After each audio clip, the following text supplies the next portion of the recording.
আপনারা জানেন ইতিমধ্যে আপনাদের কাছে এটা স্পষ্ট হয়ে গেছে যে দাওয়াত ও তাবলীগের মধ্যে একটা বিভক্তি হচ্ছে। এখন এটা বলতে গেলে অনেক লম্বা হবে, আমি যদি খুব শর্টলি বলি যে এই বিভক্তিটা কেন। আসলে মাওলানা সাদ সাহেব এবং অপর পক্ষে যে ভাইরা আছে তাদের সাথে আমাদের কোনো এই পৃথিবীর কোনো বস্তু জগতের বস্তু নিয়ে আমাদের সাথে তাদের কোনো সমস্যা নেই, কোনো ঝগড়া নেই। তাদের সাথে আমাদের যে ফাটল বা তাদের সাথে আমাদের যে বিভক্তি, এই বিভক্তির মূল কারণ হলো যে ওনারা একজন ব্যক্তিকে মেনে চলেন আর আমরা একটা জামাতকে মেনে চলি যারা সকলে মিলে পরামর্শ করে। এই জন্য আমি পূর্ব থেকে আপনাদের অর্থাৎ সাংবাদিক ভাইদের কাছে আরো বিভিন্ন সময় আবেদন করেছিলাম যে আমাদেরকে শুরাই নিজাম বলা হোক, জুবায়ের পন্থী না বলা হোক। কারণ খোদা না করুন আগামীকাল জুবায়ের সাহেবের যদি ইন্তেকাল হয়ে যায় তবুও এই জামাত থাকবে। আমরা জুবায়ের সাহেবকে ফলো করি না, আমরা জুবায়ের সাহেব সহ এক জামাত আছে যারা সকলে মিলে পরামর্শ করেন, সেই পরামর্শকে ফলো করি। সেখানে আজকে 13 জন আছে, কালকে অন্য 14 জন থাকতে পারে, পরশু অন্য 15 জন থাকতে পারে। অপরদিকে যে সকল ভাইরা আসেন তারা একজন ব্যক্তিকে অনুসরণ করে চলেন। এখন সে ব্যক্তি চলে গেলে কি হবে সেটা আমাদের জানা নাই, সেটা জবাব তাদের কাছে। এই জন্য আমরা একটা জিনিস বলতে চাই যে আমরা শুরাই নিজাম, আমাদেরকে কোনো জুবায়ের পন্থী বলা না হোক। আর দ্বিতীয় কথা হলো বিভক্তির একটা মৌলিক কারণ হলো যে দাওয়াত ও তাবলীগের মেহনত 100 বছর যাবত প্রায় সারা বিশ্বে খেদমত করে আসছে। এখন পৃথিবীর কোনো প্রান্ত নেই যেখানে দাওয়াত ও তাবলীগের মেহনত চলছে না। কিন্তু এই বিভক্তিটা শুধু আমাদের দেশে নয়, ওভারঅল সারা বিশ্বেই এই বিভক্তিটা ঘটে গেছে। তার কারণ হলো যে একজন ব্যক্তি, যে ব্যক্তিকে কেন্দ্র করে সবাই চলছেন, উনি 3টা বিষয়ে আমাদের সারা বিশ্বের মুরব্বীদের পরামর্শের বাইরে 3টা কাজ করেছেন। একটা, প্রথম 2টার সাথে আলেমদের কোনো মতবিরোধ ছিল না, আলেমরা সেটা জানতেও চান না, যেটা আপনাদের ব্যাপার।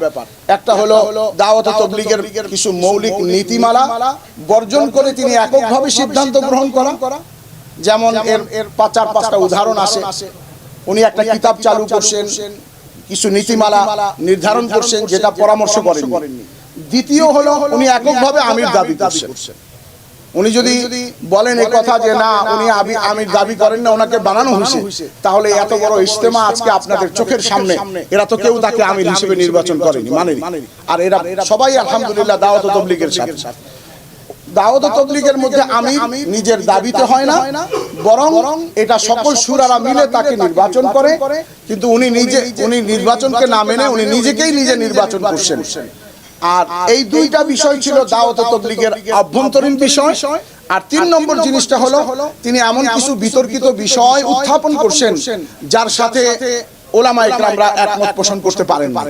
আমি যদি আপনাদেরকে এখন একটা এক্সাম্পল তুলে ধরি, আমাদের সাংবাদিক ভাইরা আপনারা নিশ্চয়ই যারা এখানে মুসলমান আছেন আপনারা নিশ্চয়ই নামাজ পড়েন। আপনাদের নামাজ এমনিতে কবুল হয় কিনা এটা তো আমরা কেউ বলতে পারি না, কিন্তু আমরা আশা তো করি যে আমাদের নামাজ হয়। কিন্তু মাওলানা সাদ সাহেব বলেন আপনার নামাজ হয় না। এখন আপনি যদি বলেন যে তিনি সঠিক পথে আসেন, তো তিনি বলেন আপনার নামাজ হয় না। কেন? উনি বলেন প্যান্ট পরে নামাজ হয় না।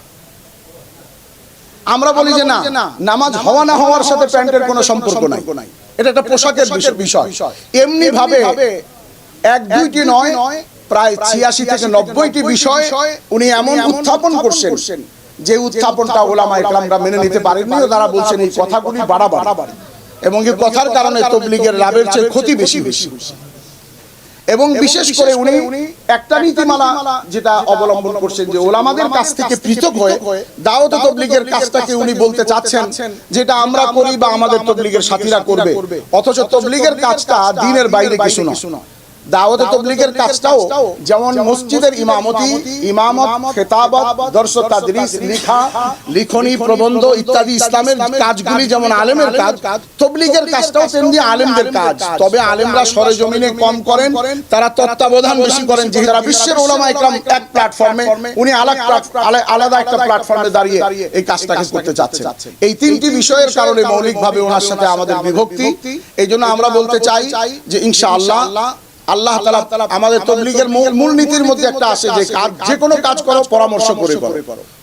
তো আমরা এই পরামর্শ করে যে কাজ চালাচ্ছি, আশা করি ইনশাআল্লাহ ব্যক্তি নিরাপদ নয়, পরামর্শ নিরাপদ। ব্যক্তি কখনো নিরাপদ নয়, ব্যক্তি যে কোনো কিছুতে বিচ্যুত হতে পারে, তার বিচ্যুতি ঘটতে পারে, কিন্তু পরামর্শ নিরাপদ। 10 জন মিলে যেটা পরামর্শ করবে সে পরামর্শ মতে চলবে। আলহামদুলিল্লাহ সেই মতে দাওয়াত ও তাবলীগের কাজ এগুচ্ছে। আমাদের আজকে এত সুবিশাল আয়োজন।